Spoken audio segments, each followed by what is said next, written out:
Merhaba arkadaşlar, YouTube kanalıma ve mutfağıma hoş geldiniz. Bugün sarma sevenler için bir tane pırasa sarması yapacağım. Pırasaların irilerinden aldım.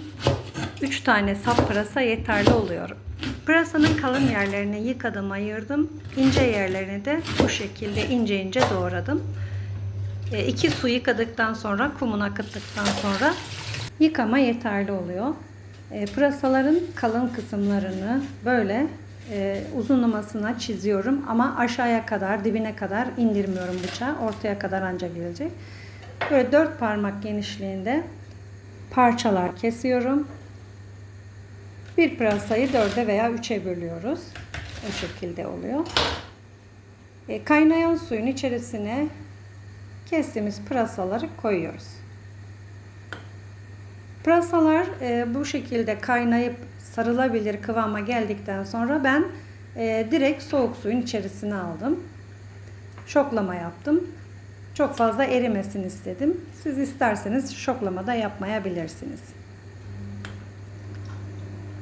Bu şekilde her yerine sıcak su gelmesi için bastırıyorum.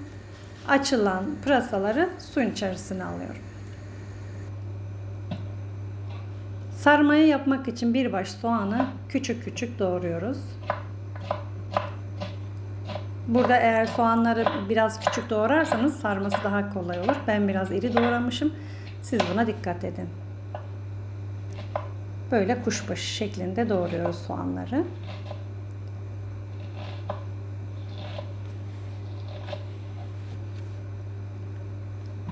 Kıymamızı alıyoruz. 250 gram kıyma aldım ben.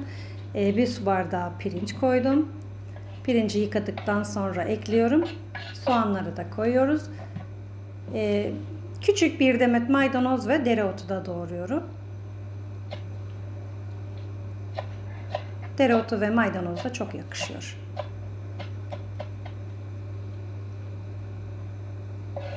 Bunları da ekledikten sonra tuzunu ekliyorum. Yine bir tatlı kaşığı tuz ekliyorum. Pul biber ekliyorum.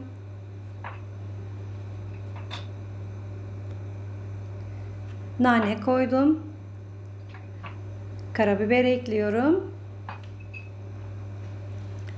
Ve üzerine biraz da reyhan. Reyhan da çok güzel oluyor. Bir yemek kaşığı salça. Biraz yağ ekleyeceğim. Bunu da yine göz kararı ekliyorum.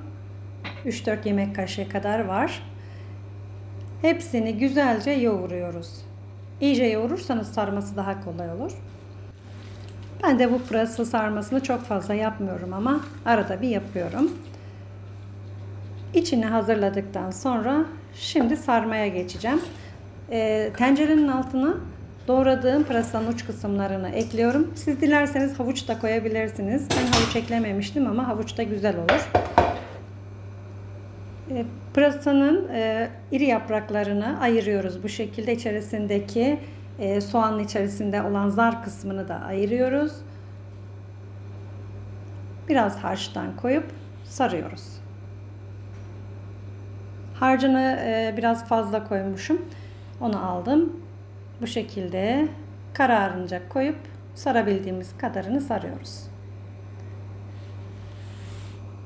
Pırasaların orta kısımlarını saramadığımız için onları doğrayarak koyacağım içerisine.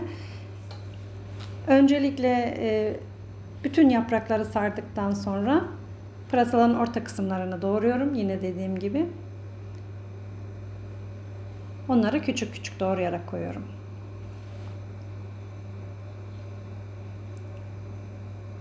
İçerisindeki zarlar çıkmıyorsa çıkarmadan da sarabilirsiniz.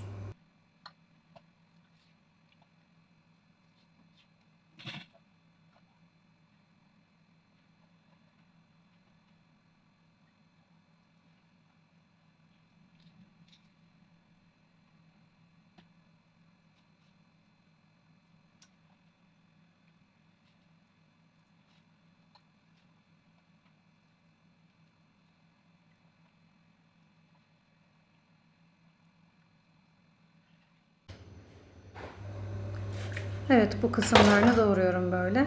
Onları tencerenin dibine yerleştiriyorum.